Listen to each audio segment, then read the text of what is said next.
Hazbin Hotel and Hell of a Boss may have just changed the entire game when it comes to indie animation, and honestly, we need to have a conversation on whether these series can even be considered indie anymore. Because of course, if you haven't heard, Hell of a Boss is coming to Prime Video, and they are going to be funding the last seasons of that show. And obviously, this is great for Hell of a Boss, but also this is great for indie creators everywhere. Because when you look at what Prime Video is doing, they are not having any creative input on these shows. They are quite literally just hosting them on their service and funding the production of their seasons. The original people working on these projects get to keep full creative control, the same animators and the same writing staff. In an age in which animation is continuously under attack, to see a huge platform basically say, you know what, we are going to not only support but also keep creative control in the hands of creators, it's going to start a trend, and other platforms have already started doing this, like the amazing Digital Circus being available on Netflix. At this point, Hazbin Hotel and Hell of a Boss are no longer indie animated shows, but they also didn't sell out to huge corporate companies. Instead, they paved a perfect path on how indie animated cartoon shows can really become these massive productions. It doesn't matter if you like or dislike these shows, because what they just did for indie animation can never be understated, because this is quite literally the best case scenario.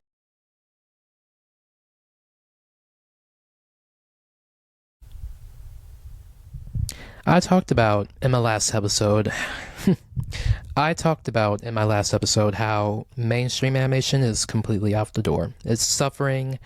It's just having a very rough period. And I was mainly talking about how the Looney Tunes was basically losing its relevance, and how, because of the fact that they are products of a almost bygone era at this point, and there's new cartoons like being created at almost every single second, some good, some bad. There's only so much that a golden age cartoon character can do to continue to like hold the public's attention for so long, because there's only so much room. There is a whole new type of anime characters that are capturing the world's attention, and that's indie animation. And within the past year, indie animation was basically having its renaissance. It's having its moment in the sun, with shows such as Hazbin Hotel premiering on Amazon and having a very mixed response, but like it was still like premiering on Amazon. It's still like it was an indie animated film project. And another indie animated show, Hell of a Boss, releasing its second half of season 2, and it got great views. And then another show, Digital Circus, premiered and had over 200 million views. This whole rise of indie animation is coming at a very good time, and also it also signals a new awakening to a new love for animation, and it's also kind of like signaling kind of like a decline of more classic animation, and how our favorite old cartoon characters kind of have something to worry about to an extent. But also it's a good thing that we're now like seeing more independent businesses have more like money to like produce these shows and have more opportunities for artists, because it's not the fact that like the mainstream animation is complete trash. It's the fact that sometimes the majority of why it's on decline is mostly because not a lot of people are being paid, and there's not a lot of freedom of creativity. So when you don't have any of those things, it's just going to be on decline. It's just going to be crap. So because of this, other people are not really going to be willing to like work with studios. So of course it's going to be more, if they want to like have their shows like see some sort of like success that they want, they're going to like try to like do what they can to like make it more independent, like be more creative, I guess, like something like that. And no other creator has done this like Vivziepop. And when I say her name, some people might kind of be a little bit iffy, because she is a very complex and controversial creator. And I have like did a little bit of like research on her while I was kind of like outlining this episode, and I have like watched like videos that have like actual like backup proof to the sort of things and sketchiness that she's done, and I'm not really that, and I'm not really like loving the information that I've learned, but I won't get too much into it because I'm mostly just using her as like a way to like explain the rise of animation. That's kind of the reason why I'm bringing her up, and I'm going to be talking about her 2 shows. That's basically why. So I can like explain why indie animation is more on the rise these days. So without further ado, let's just get started. So at first, like, to just start this off, why is mainstream animation going down the toilet? Well, I said this earlier, and it's the fact that, well, one, artists are not getting paid, and there's like a lack of creativity. They're basically being treated like slaves in a workshop. And there's also the shift to streaming and the rise of streaming platforms and the altered content consumption, and then it leads to like a greater demand for more diverse content, and there's a more competitive environment for animation. And if you don't really have that much experience in animation, I guess to put it simply, animation takes a lot of time. And I know this because I did take a lot of animation classes in high school. Animation takes a lot of time. The software these days, it's very like complicated to learn. It's not always like straightforward. Back then, it was just simply 2D framed animation, hand-drawn, frame by frame, and it was kind of like finalized with like computer, most likely. But it really was just simply drawn hand by hand. Even then, that was like difficult, and they did hire the best artists, and you did have to like attend schools to like have some sort of like artistic background to like be able to like draw these characters the way that the studios want, and how you see these characters and how you can bring something to the table. And it's not really, it's a very hard industry to get into, and it's also like a very thankless job because it's a type of creative endeavor that is very overlooked. It's not really credited, it's not really like appreciated. It's also kind of like treated as if like, well, almost anyone can do it. And the amount of times that I've seen people try to downplay creative jobs as if like, well, anyone can do it, but like it's so obvious that like not everyone can, and that's why we have specific people to do specific jobs, because like obviously not everyone's going to be a teacher, not everyone is going to be a lawyer or a doctor.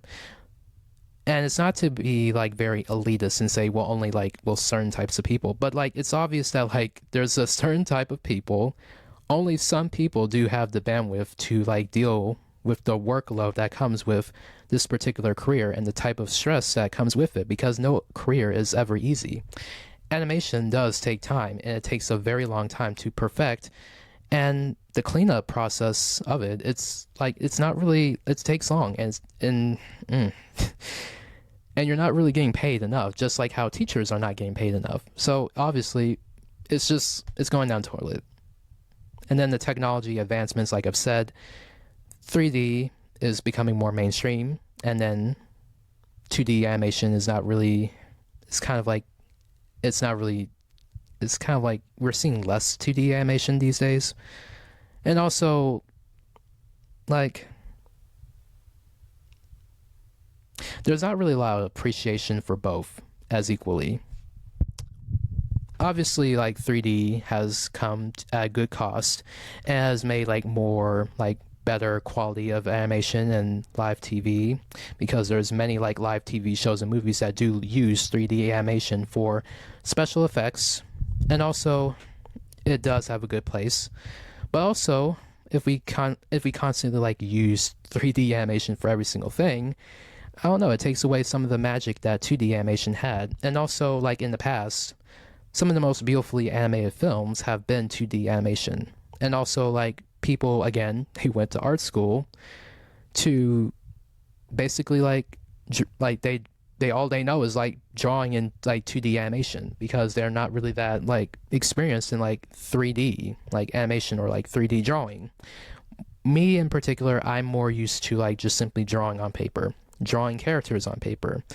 I am not that skilled in like drawing digitally.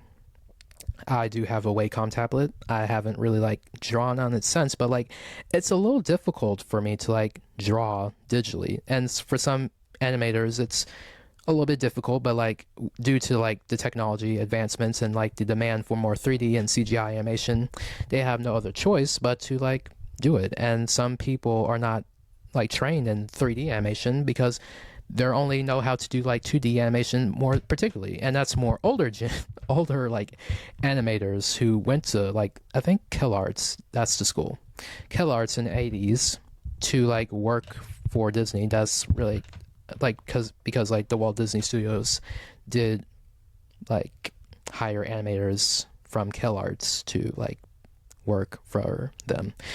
But yeah, if there's just not really a whole lot of appreciation for 2D, so it's not really, and also like it's just there's not going to be like a whole lot of job opportunities in both areas. And then the economic factors, obviously, is people are not being paid enough, and then the rise of like AI, which is becoming like a creator's like worst nightmare these days, because anyone can create anything from AI, and nothing is being really like nothing creative is ever being done anymore, because people are now using AI to create every single thing, and now people are almost like any creative, like almost every single creator is out of a job. So the less creative people are just simply using AI to make a quick buck, while the actual creatives who want to make money through their art is just simply struggling every single day to make it by, because they're competing with a computer. And computers are now just winning every single thing, and you know, we're all just gonna be like being controlled by computers, and computers are just basically taking over the world. So what else is new?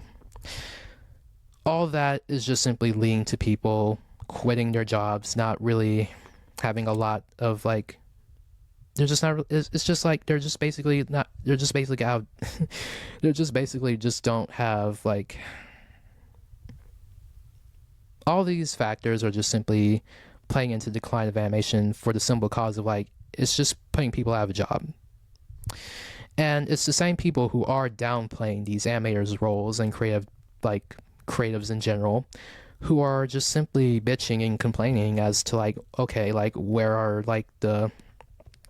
is the like new stuff? Like why are these shows like taking so long to like release new seasons, or like why is this movie being taking so long to like make? Why is like everyone like rebooting every single thing? Why is every new anime cartoon being like being rebooted? Like where's new seasons of this? Or like it's all locked in poverty. It's simply because like people are just simply not paying artists. That's simply why. And also, we are just like relying too much on technology instead of relying on our own skills and wits to create more hand-drawn animation, because there's no healthy balance of each. So I'm not really surprised that like the mainstream animation is on the decline, because we're relying too much on computers, and we're not really paying artists to simply appreciate the work that animators do. So yeah, that's kind of why the mainstream animation's on the decline. So yeah, not to be a bitch, but like it's kind of obvious. It's kind of obvious as to why it's really on the decline. So all that being said, it's not really surprising to me that like that independent animators like Vivziepop are blowing up, because they're going beyond the controlling thumb that is like of the studio animation. The controlling thumb of the studios that is basically like crushing, you know, mainstream animation. And if you don't know who Vivziepop is, to go back to Vivziepop, she is an American animator, writer, director, producer, voice actress, and YouTube. And she's best known for creating the two shows Hazbin Hotel, Hell of a Boss, and also webcomic Zoophobia. And Mitrano is an independent filmmaker who has built her own virtual studio and bypasses the traditional studios to develop, produce, distribute, and merchandise her show, which plays a large part in why, why she was able to produce these shows for such a long period of time, and is still being able to produce these shows to this day. In the beginning, in her early days of her career, I think she was working on movies, well, not on a movie, but on a on a little bit of a film set for another YouTuber, and then she launched her first YouTube channel that's based on her producing content for a webcomic Zoophobia, and she also made a short based on Zoophobia, and Zoophobia was basically this it was like an early version of Hazbin Hotel, and it followed a young woman named Karen who travels to an interspecies sanctuary named Safe Haven, and then she created a whole short based on one of the characters. The short was named Bad Luck Jack, and it was basically about this innocent sweet pup named Jack who is cursed with bad luck, and his friend Zoe was basically helping him helping him be his own bad luck shield. All the success made it possible for her to produce her bigger project, Hazbin Hotel, which premiered on YouTube in 2019 and to this day has over 115 million views today. She was able to partner with A24 to release the show on Amazon. And the show focused on Charlie Morningstar, the Princess of Hell, as she tries to redeem the souls of Hell to save them from the extermination that happens every single year by opening a rehabilitation center, also known as just simply a simple hotel. And it was originally called the Happy Hotel, and then later renamed the Hazbin Hotel. And some people have their own critiques on the show. We'll get to that later, but it was pretty interesting. It was pretty revolutionary. I was only 13 when I watched the pilot myself, but I was pretty impressed by how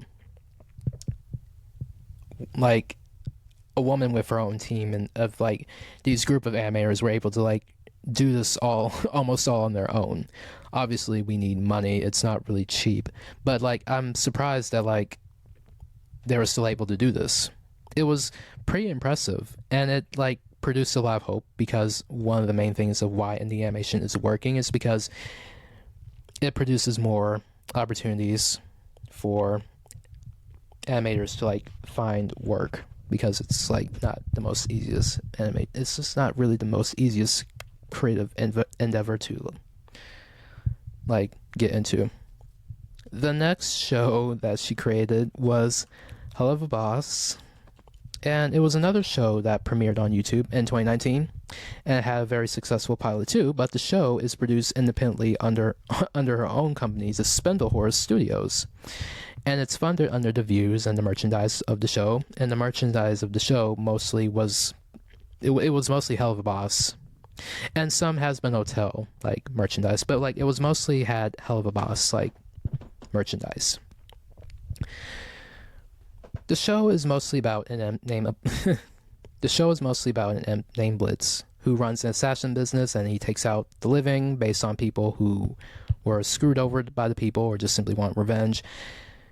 I think that's just basically the same thing. But anyway, the only reason why they're able to do this is because Blitz has an arrangement with one of the Hell's Prince Goishas named Stolas, and it falls between a mixture of a typical HBO I don't know assassin. I don't know it falls under the typical assassin I don't know something like that. I don't really know know the whole vibe of the show. It constantly shifts back and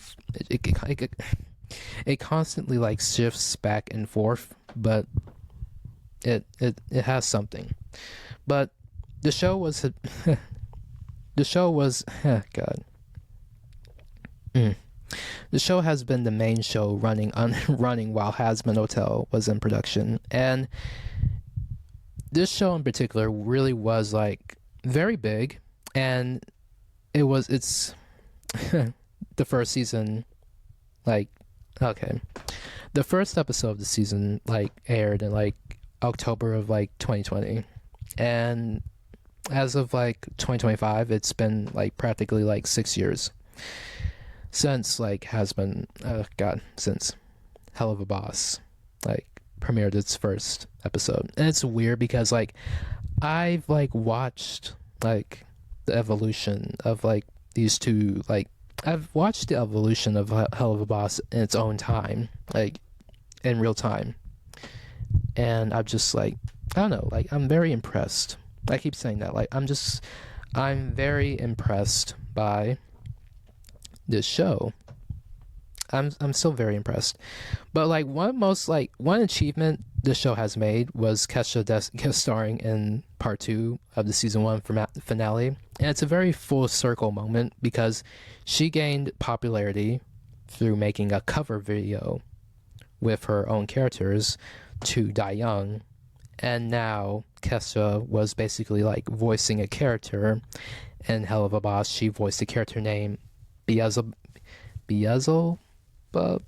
I think I spelled her name right. I think I said her name right.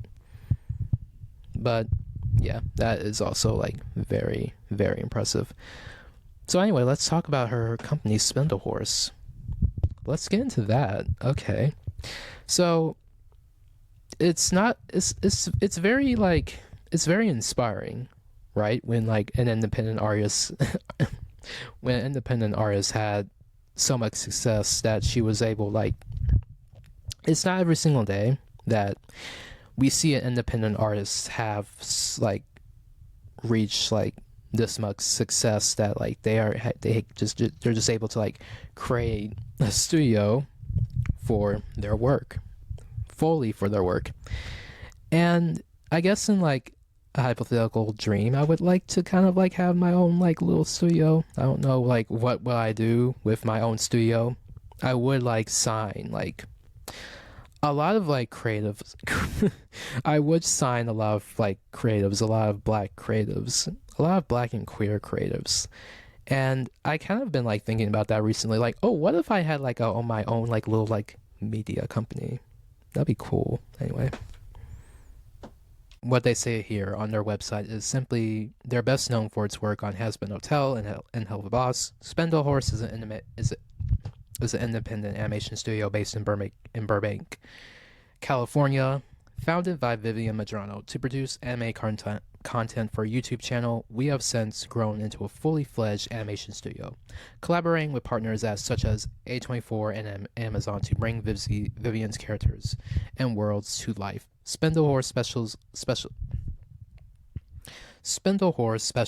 in 2D frame-by-frame animation. We employ the most talented animation professionals from around the world, allowing us to take animation projects from script all the way through to final picture.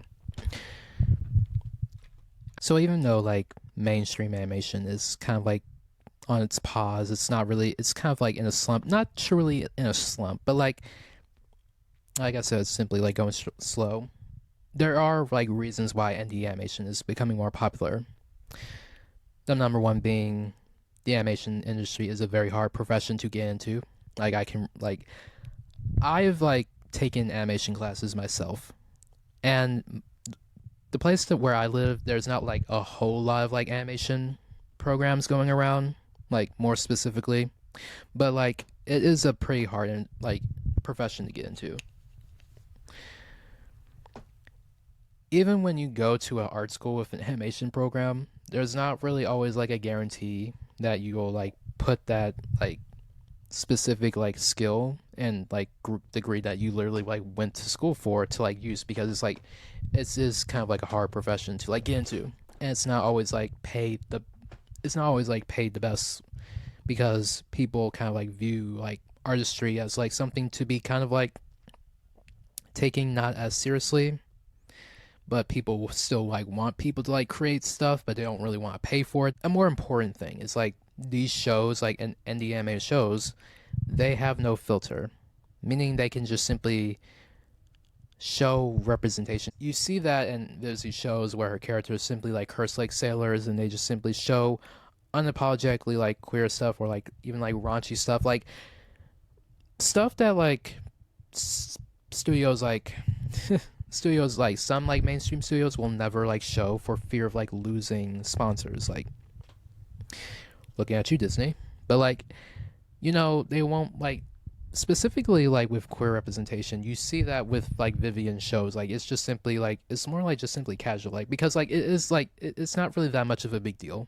Meanwhile, Disney will just simply bend over backwards to like accommodate conservatives, and just simply make a whole like another headline for with its first gay character. These like indie animated shows, like, they do have like a very specific audience in mind. There are other reasons why indie animation is more popular, that it is kind of like a hard industry to get into, and like it's like, I feel like with more indie animation, it's more like welcoming to like people to like, and I guess like from like what I've said, like from what I read from like the Spin the Horse like overview, it probably like gives more opportunities for like more struggling animation.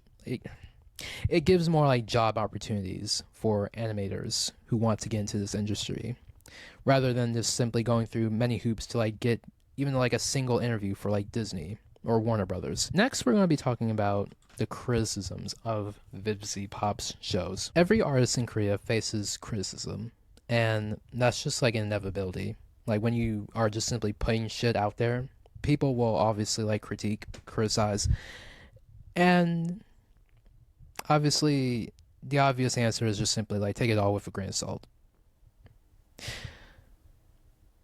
But Vivziepop, what I've heard, is simply not really taking that with a grain of salt. In fact, she will simply like fight with any single comment. Understandable, because it sucks for like your work to obviously be criticized, but like with every single comment, like, it doesn't really like matter, like, especially if it's from like a private Twitter or like Instagram account, because they're brave. In my personal opinion, Hazbin Hotel and Hell of a Boss, they are interesting shows. The concepts, I don't know, like the concepts of both shows are like, they're good and they're pretty entertaining. I can't complain. Like it's pretty innovative, and it does show like a lot of promise. There's potential there, but there are some like reasonable criticisms of the show. And the first one I'm going to be talking about, Hell of a Boss, is like problems. And this is like something that a lot of creatives have been pointing out. Hell of a Boss has a problem with like not really figuring out the tone of the show. Because 1 minute's like a funny show where it's about like we're killing people, and it's like we're going on like missions to like assassinate people. Then it's like a show where it's like has like this over dramatic romantic, it's like this romantic comedy, like where Blitz and Stolas are trying to like figure out their feelings for each other. It's like a whole like soap opera of like emotions.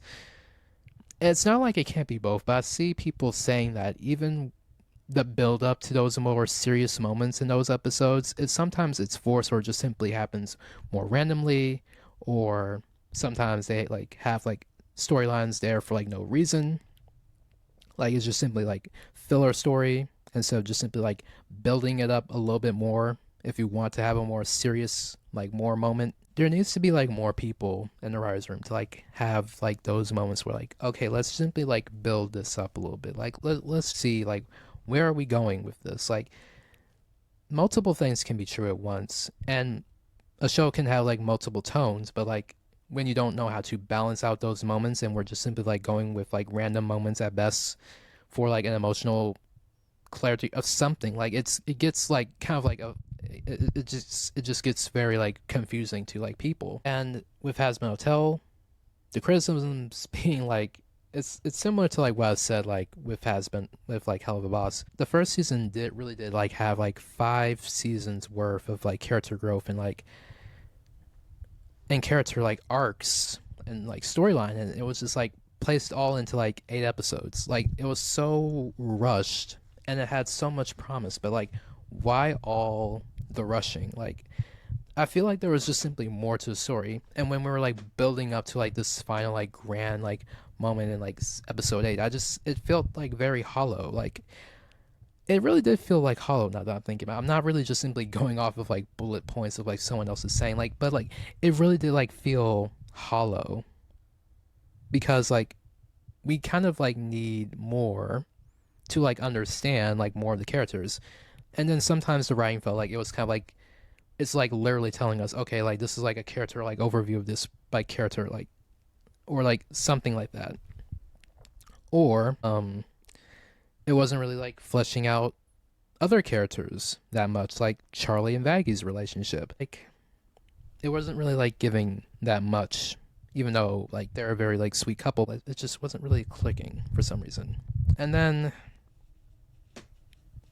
low key the ship, like Angel Dust and like Husker. Yeah, it seemed it was cute. But like, huh. I feel kind of indifferent to that too. I guess I'm not really like full on shipping them either. Because I don't know, it's just I feel like the show does like have more serious moments, and then like there's some people saying like Angel Dust being like bad representation for SA, and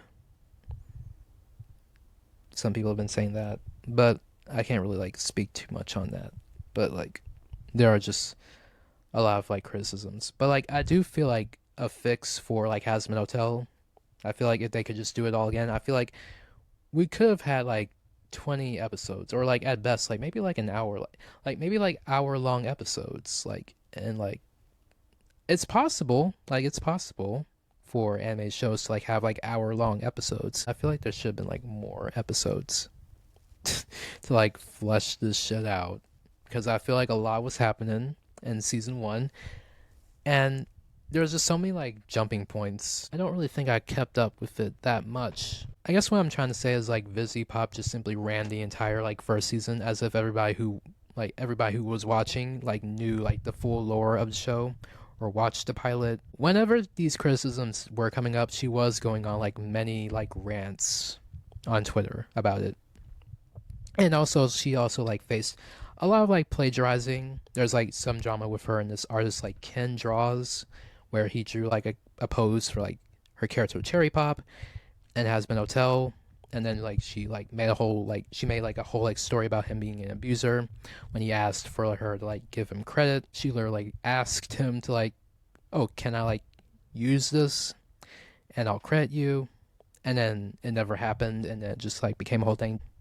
All I can say about that situation is she knows that like it's like you would want someone to like you would want to be credited for your work if someone like uses it, especially like if you're an artist and creator. Like it's not fun to like have your work be stolen and like not be like creative, and like people try to like pass it off as your own, because like people who are very like much outsiders to like how animation like artists and creative like endeavors, they do like have this assumption that like she's just doing it all on her lonesome.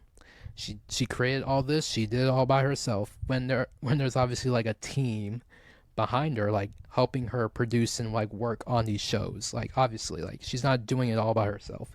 She had the show in mind, but like also she has like a team behind her like to like do this. I would just personally like credit artists. I would just simply like credit people. But anyway, so even though she has her moments with these criticisms and like making a big deal when like people like ask for credit, one thing I can like hand it to her is the fact that she did create these two shows with a very specific audience in mind. And it's a very convenient part of indie animation. Like I said earlier, the main like audience for Hazbin Hotel and Hell of a Boss is mostly like theater kids, people who are more dramatic and are just like into like musicals. So it like makes sense that she would make like a show to be like, both of her shows to be like more like musicals to an extent, while making it kind of like cringy and edgy at the same time. And because it's like they're demons and it's in hell, like she like obviously it's gonna be more edgy, and then there's gonna be like a little bit more cringy elements to it, because sometimes musicals can be cringy, then sometimes they can be fun. But like obviously like for the people who were theater kids, they obviously will like enjoy it the most like when musicals come on. And there have been like good songs on like both shows, so like I'm not really like complaining about the shows. And then last but not least, here's some like news. Like I think it was already known that like Hazbin Hotel was greenlit for seasons 3 and 4, but like I've just heard that like that Amazon is partnering with her company Spindlehorse to produce future seasons of Hell of a Boss. And that means a potential crossover with Hazbin Hotel and Hell of a Boss. And the best part is it's like Vivziepop has more creative control. My overall thought on like the rise of indie animation is simply the fact that like, it gives more animators like more potential jobs. Like there are a lot of people who are very like who really do want to like get into the industry of like creating cartoons in any sort of way, but like the hurdles that they have to like jump through to even be like giving a chance to like walk through the door, even with like all the animation, all the money that they spent on like specific schools who have specific programs for animation to like get into, like it's not always guaranteed. So when you have like more opportunities like indie animation to like hire more animators to like work on their projects, or you see stories like Vivziepops and other creators, and you feel more inspired to like go out on your own and like produce a show of your own. There have been many other like creatives who have done this.